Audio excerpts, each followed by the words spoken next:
Chapter 1. Red Thread on Blacktop. The summer of '89 hit different on the South Side. The streets steamed with that thick heat that made the concrete sweat and tempers flare.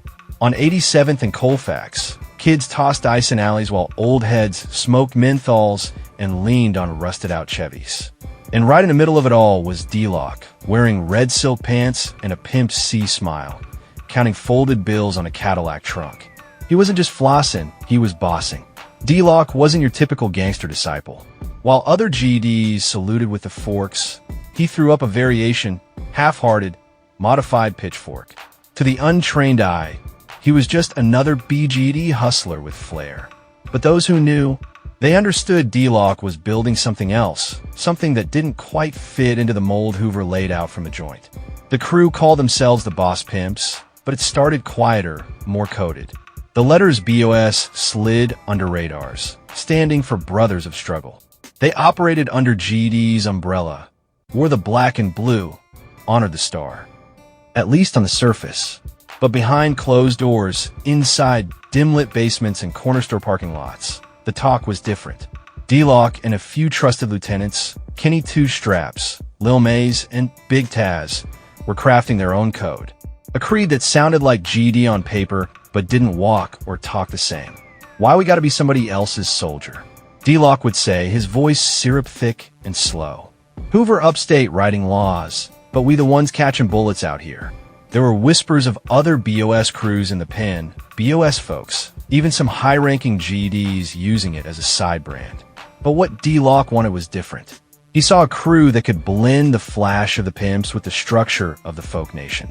A gang that was smoother than the bricks they stood on, but harder than the steel used for railroad tracks. Everything was smooth at first.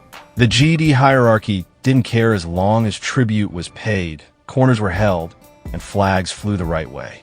But by 1990, the Boss Pimps had grown bold.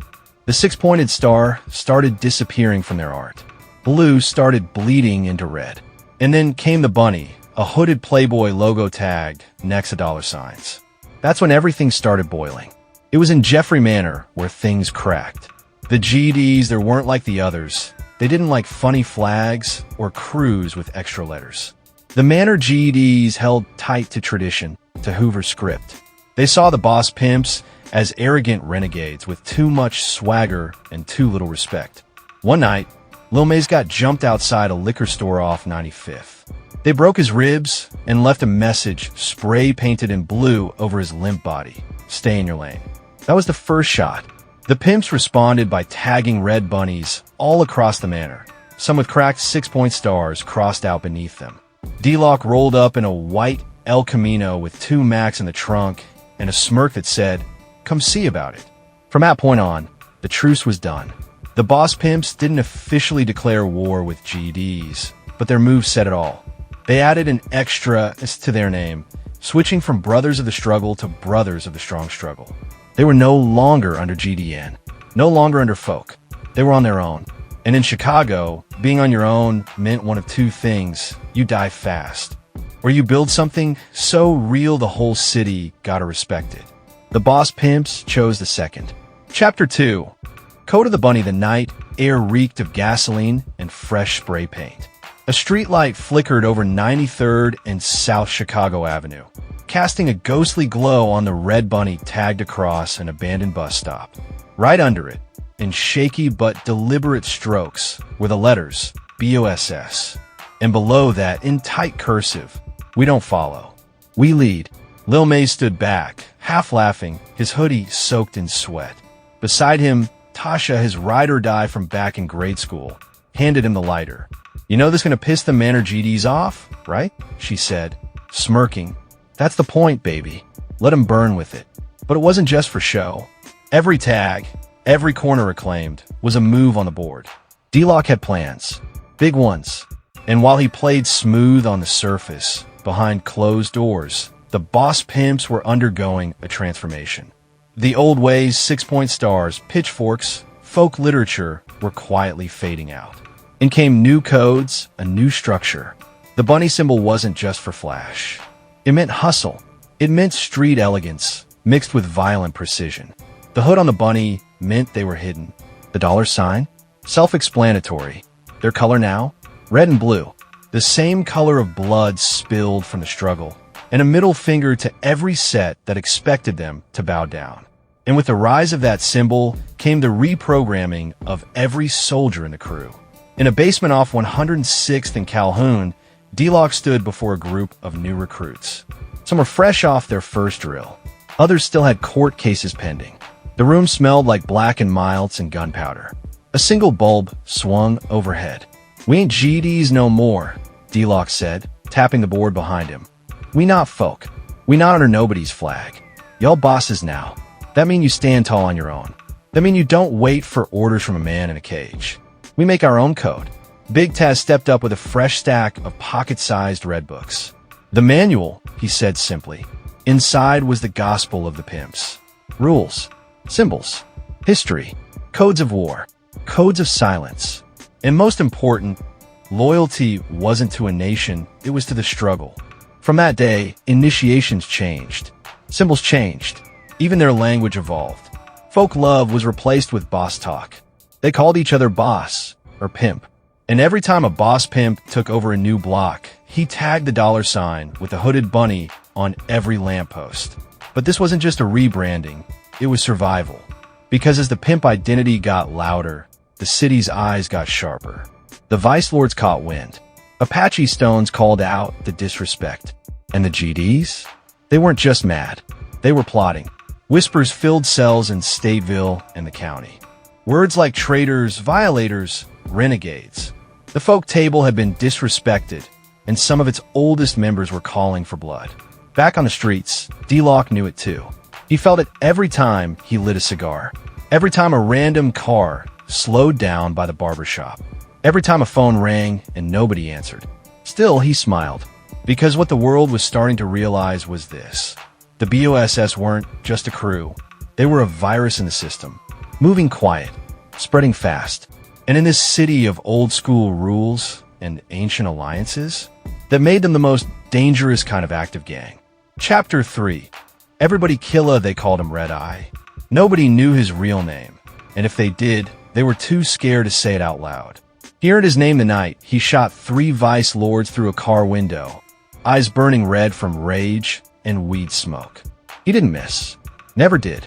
Now, Red Eye was perched on the edge of a rooftop near Jeffrey Manor, the wind flicking at his hoodie like death whispering in his ear. He had binoculars in one hand and a scope .22 resting by his side. Down below, a pair of GDs stood on the corner, laughing like nothing in the world could touch them. "Playing too safe," he muttered. The BOSS code was simple now. EBK. Everybody killa. You ride for who rides for you. No flags. No alliances. If you weren't BOSS, you were target. Period. Red Eye wasn't reckless. He was surgical. He didn't shoot unless it meant something. Tonight meant everything. Earlier that day, D-Lock met with 2 pimps from the South Holland set, Skinny G and Crash. They were posted in the back of a nail salon, red bandanas tucked neatly in their pockets, playing chess with liquor bottles for pawns. "You heard from Demon?"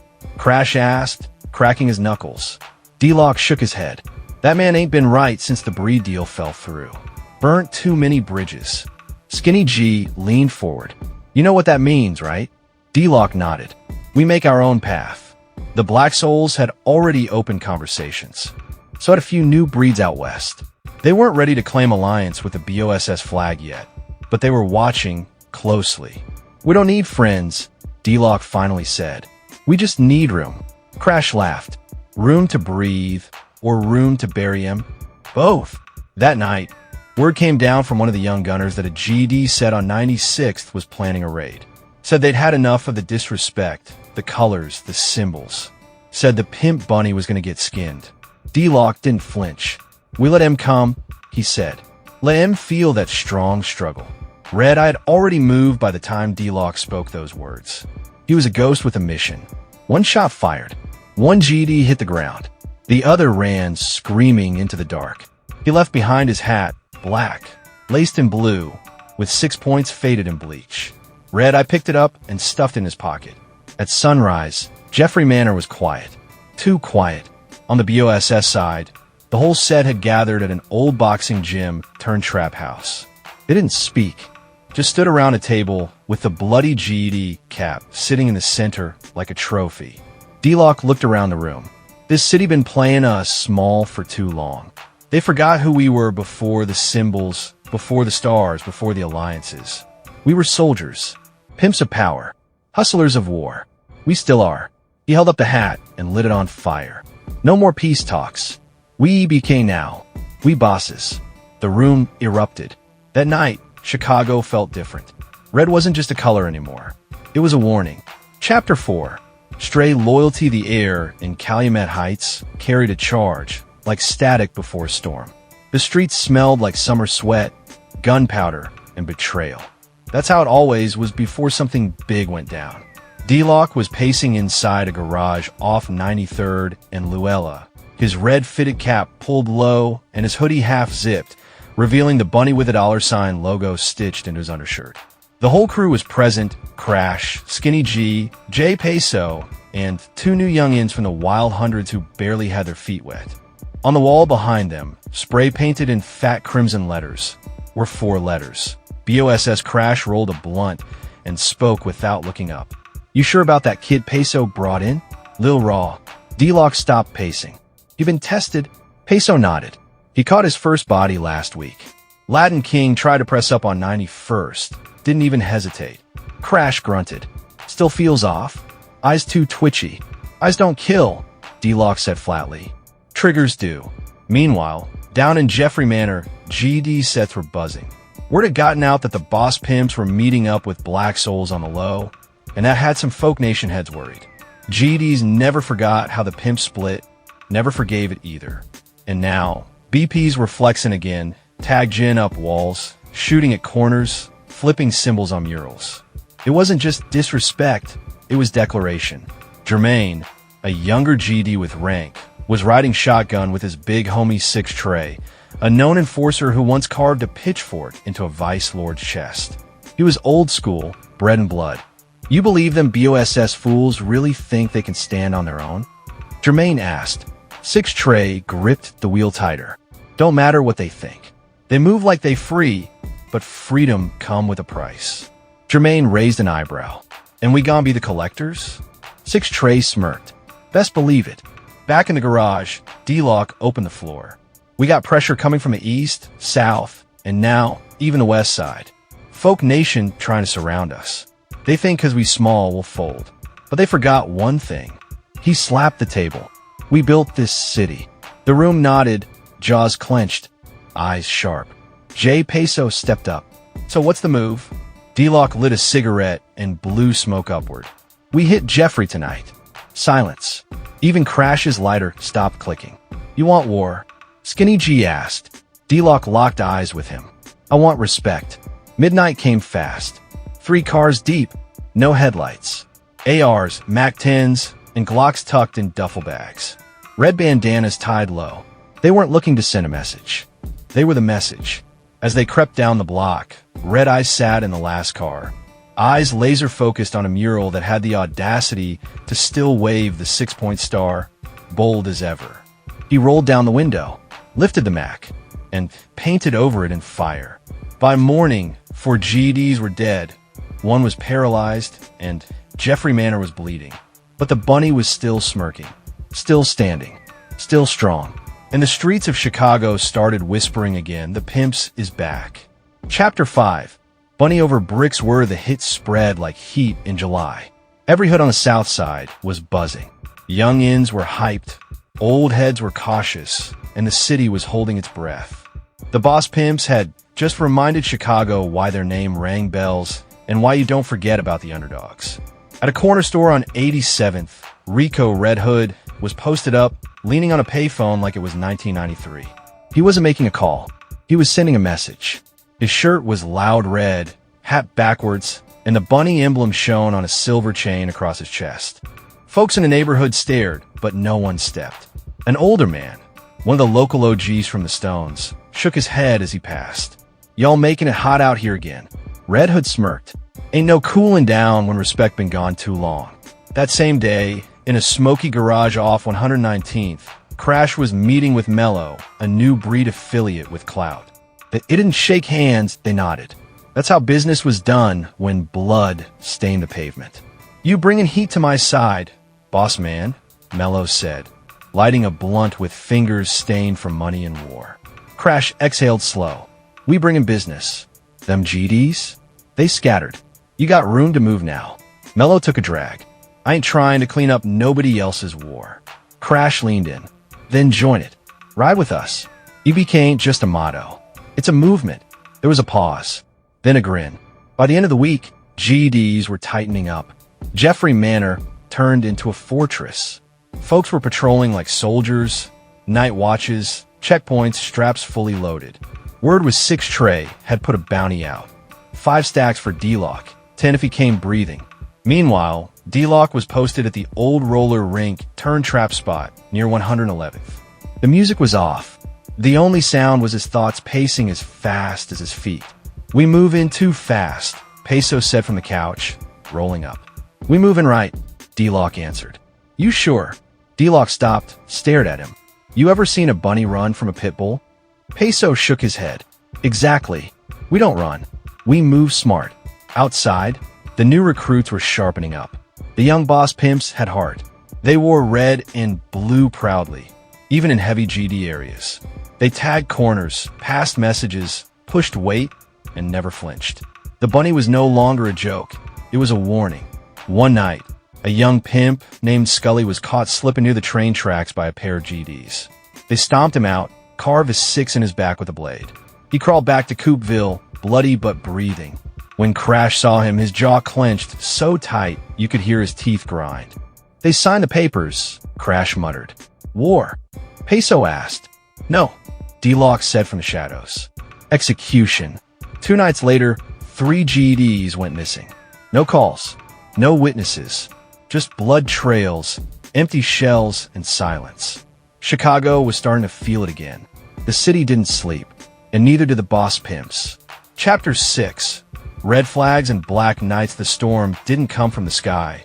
It rolled through alleys, whispered in code, and bled into backyards. By early spring, Chicago was split down invisible lines. On one side were the old powerhouses, GD, vice lords, stones, still clinging to their dominance.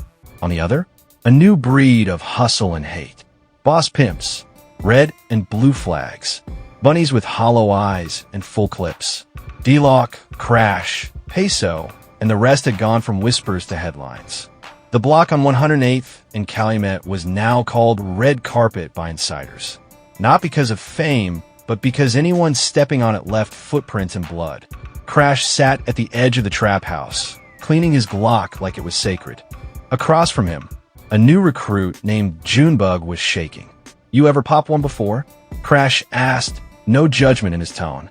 Junebug looked down. "Nah, but I'm ready." Crash chuckled low. "Ain't about being ready. It's about being sure. Ain't no rewind." The room was heavy with smoke and silence. D-Lock finally spoke. "You freeze up, we leave you. That's the rule." Junebug nodded. "I won't freeze." Peso passed him a blunt. "Good. You on tonight's ride." That ride was war. Word came in that a GD stash spot near Cottage Grove was lightly guarded. Boss Pimps weren't missing no place. In a stolen dark blue van, they crept past midnight corners, hearts pounding with every turn. "Move quiet," D-Lock said. "We in and out. No bodies unless they ask for it." They hit the spot like ghosts. 2 guards were outside. One looked up too slow. Peso cracked him with a brick. The other tried to run, but Crash dropped him with a shoulder tackle and a few pistol whips. Inside, they found the prize, 3 bricks, a duffel of cash, and 2 sawed-offs. Jackpot. As they drove off, Junebug finally exhaled. "We just robbed the GDs," he said, like he couldn't believe it. D-Lock turned around and grinned. "Nah, lil bro. We just reminded the city we still here." By the weekend, retaliation was expected. The Jeffrey Manor GDs posted up like soldiers. Tinted windows rolled slower. Traps shut down early. Blocks got quiet. Too quiet. Crash and Peso walked through one such block, tension thick as fog. The city felt like a ticking bomb. "You think they gone come for us tonight?" Peso asked. Crash lit a cigarette. If not tonight, soon. Peso nodded. We ready. From across the street, two figures emerged, hoods up, moving fast. Gunfire exploded. Crash dove behind a dumpster. Peso dropped, hit in the leg. Yo, I'm hit, he shouted. Crash returned fire. 3 quick shots. One at flesh. The other figure dragged the body away, disappearing into the dark. Sirens started wailing. Crash pulled Peso up. We gotta go. They limped into the alley, blood trailing behind them like signatures on a contract they never signed, but had no choice but to honor.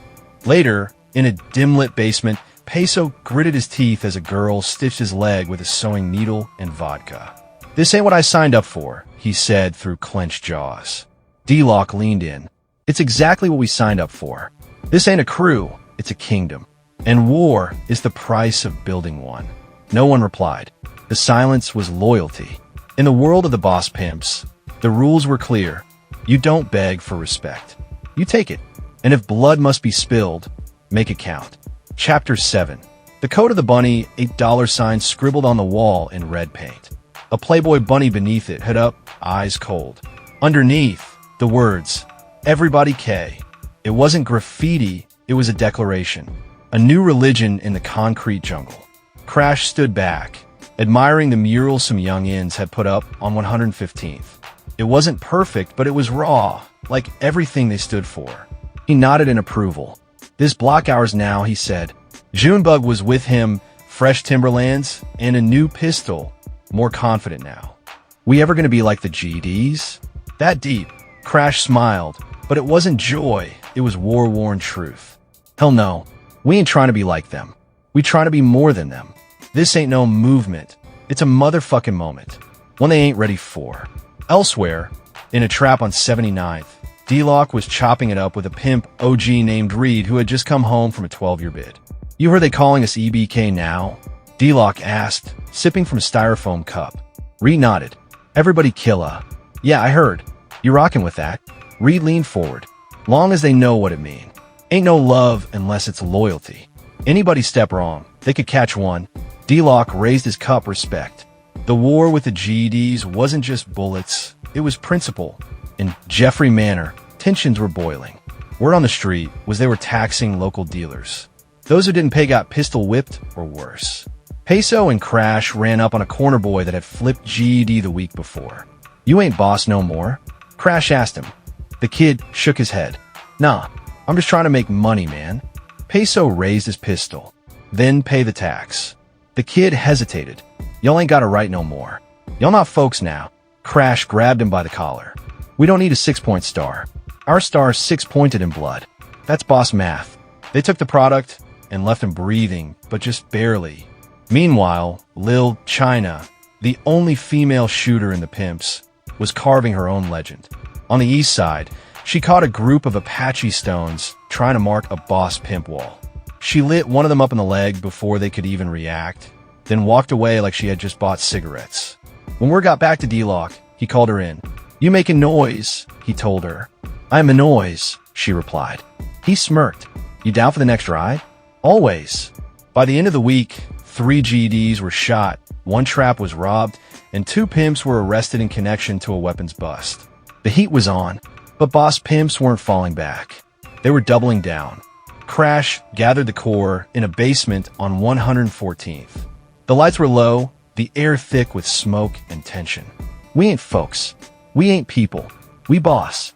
And this city gone feel that every block, every alley, every breath. Everyone raised their fists. One by one, they recited the new code, $signs over everything. Loyalty over blood. Respect earned with fire. No stars, no hearts, no tails, just bunnies and bills. The boss pimps weren't just a gang anymore. They were rebellion. Chapter 8.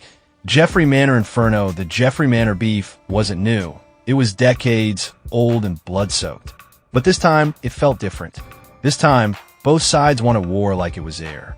A light rain fell on the cracked sidewalks of 95th. Streetlights flickered like dying stars. Crash stood near the corner store with Reed, Junebug, and Peso, all of them dressed in blood red with Glocks tucked under long coats. They shot at one of our shorties on 97th, Peso muttered. Said he had a red flag on his backpack. Crash rubbed his chin. We let this go, they gon' think we soft. Reed stepped up. We make a move, it's gotta be bold. Leave a footprint so deep, they scared to step where we walk. They agreed. The plan was simple. Hit the GD trap house on 96th and burn it to the ground. At midnight, Pimps crept through the back alley. They wore ski masks and moved like shadows. The trap was quiet, too quiet. Peso kicked the back door open. 2 GDs inside jumped up. One reached for his strap, but Junebug was quicker. 2 shots. One dead, the other wounded. Crash poured gasoline over the couch and rugs while Reed sparked the match.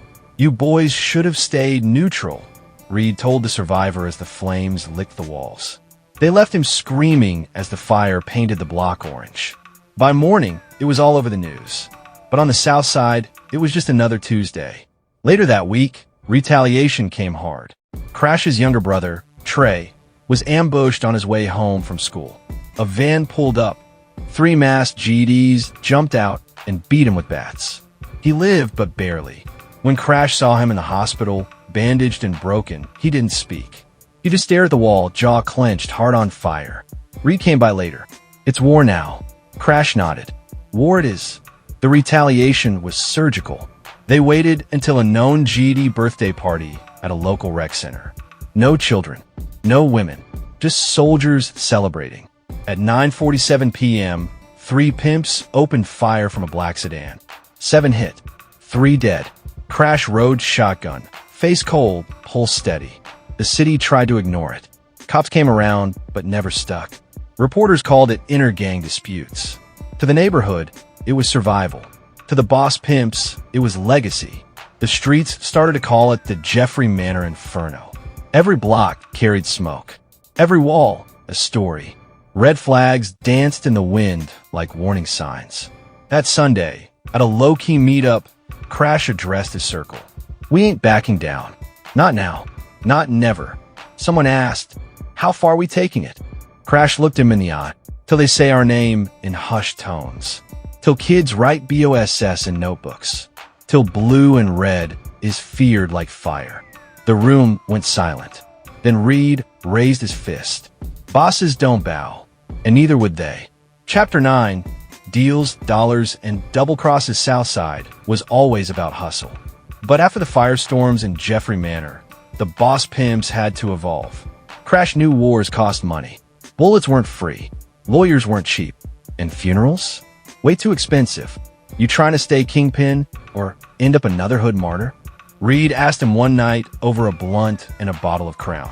Crash exhaled smoke. I ain't dying broke. That's when the idea of the Playhouse came back. It wasn't a strip club, not officially, but the women were bad, the music was loud, and the drinks flowed like the Calumet River. Crash and Reed ran it like generals. What started as a distraction turned into a cash cow. At night, red neon lit up the broken glass windows. Inside, Pimps rubbed shoulders with hustlers. GDs even came through, but none dared rep openly. This was boss turf. And the girls? Some of them had more power than the soldiers. They collected secrets like tips. Crash used them like spies, feeding info on moves, meetings, and ops across the city. Then came Trina. Long braids, chocolate skin, eyes like she could see your soul and lie to it at the same time. She worked the bar, but she wasn't just pouring drinks. Crash had her watching everything. She got close to a VL named Kilo who bragged too much about a new heroin shipment moving through 87th. Reed grinned when he heard. We taking it. Crash smirked. We intercepting it. A week later, 3 masked Pimps hijacked a van on 87th. No gunfire, just precision. The Vice Lords never saw it coming. The shipment was gone. Crates stacked with product worth nearly $250,000. From now on, Crash said, we ain't just fighting, we taxing everybody. But money brings snakes. A younger boss Pimp named Silk started living too fast. Designer fits. Loud talk. Loose lips. One night, he pulled up in a new whip, flashing cash in front of the Playhouse. You hot, Crash warned him. Feds gone ride yo pockets soon as you blink. Silk laughed. Ain't no one touching me. I'm bossed up. Weeks later, he vanished. Some said vice lords got him. Others whispered he flipped and ran to the burbs with a CI wire in his shoe. Either way, he was gone. Crash lit a blunt and crossed his name off the wall. Meanwhile, tensions with the GDs started to shift. Some older heads respected Crash's moves, his money, his mind. They reached out quietly. Reed didn't like it. You trying to go back under their flag? Nah, Crash said. But a truce? That buys us time. Time makes money. So, they met with a few select GD captains in a back room near Cottage Grove. Talk for civil. No threats. Just understanding. Y'all do you. We do us. Stay off our corners. We stay off yours. Crash laid it out. The GD nodded. As long as Red don't cross 6, we good. Hands are shook. For now, the boss pimps were no longer just a crew of angry outlaws. They were an enterprise, an idea, a movement. They moved with class, dressed sharp, spoke clean, ran dirty, and through it all, Crash kept one quote etched in his mind. Respect ain't given, it's taken, kept, and paid for in blood. And business was booming. Chapter 10. The Code of the Crown. By 1997, the boss pimps weren't just surviving, they were defining the rhythm of the South Side. From 79th to Jeffrey, their influence spilled through alleys, corner stores, strip joints, and even the back rooms of local churches. Red bandanas no longer just screamed rebellion, they whispered empire. But with expansion came responsibility. Crash knew every empire needed a code. So, in a dim-lit basement beneath a burned-out brownstone, he gathered the inner circle. The round table wasn't marble. It was scarredwood. But that night, it might as well have been a throne room. Crash spoke. This ain't no gang. This ain't no crew. This is royalty in motion. We bossing up or we found down. He laid out the code of the crown. No betrayal. Period. Red before bread. Loyalty over money. No flag switching. EBK didn't mean disloyal, it meant fearless. Bosses don't beg. Hustle smarter. Never depend on handouts. Reed added a rule. Never let the war write your story. The code spread fast. Soldiers memorized it like scripture. Taggers spray-painted pieces of it on brick walls from Roseland to Chatham. Even other crews whispered about it. They got structure like the mob, one BD said. They got hearts like steel, a vice lord murmured. But the crown? That still weighed heavy. Pressure came from all sides. Apache stones circled like vultures, hungry to test the pimps. Latin dragons hit a dope boy spot near Cottage just to flex. Even a new breed crew refused a truce offer, claiming Crash was a dictator in red. Crash didn't flinch. He tightened the circle, sent Reed to recruit new muscle in Gresham, put 2 young hitters, Flame and Drizo, on counter-surveillance near Bishop Street. They weren't just moving weight now. They were moving presence, making statements. But not everyone wanted peace. One night, Trina burst into the playhouse with blood on her shirt. It's Dolo, she said. He got hit. Dolo was family, a young boss from the low end who helped organize the Gresham expansion. Crash didn't wait. He rounded the crew. Red lights cut through the city like veins as they moved in silence. Word came that a Latin count set took credit. Within 48 hours, they found the shooter. Crash didn't blink. No code for traitors. Only consequences. Gunshots echoed in the rain. Afterward, Crash stood in the alley, face to the sky, letting raindrops mix with bloodstains on his boots. You feel it, bro? Reed asked behind him. Feel what? The weight of the crown. Crash nodded. Yeah, but I ain't taking it off. The boss pimps had stepped into a new era. Not just legends. Now they were legacy.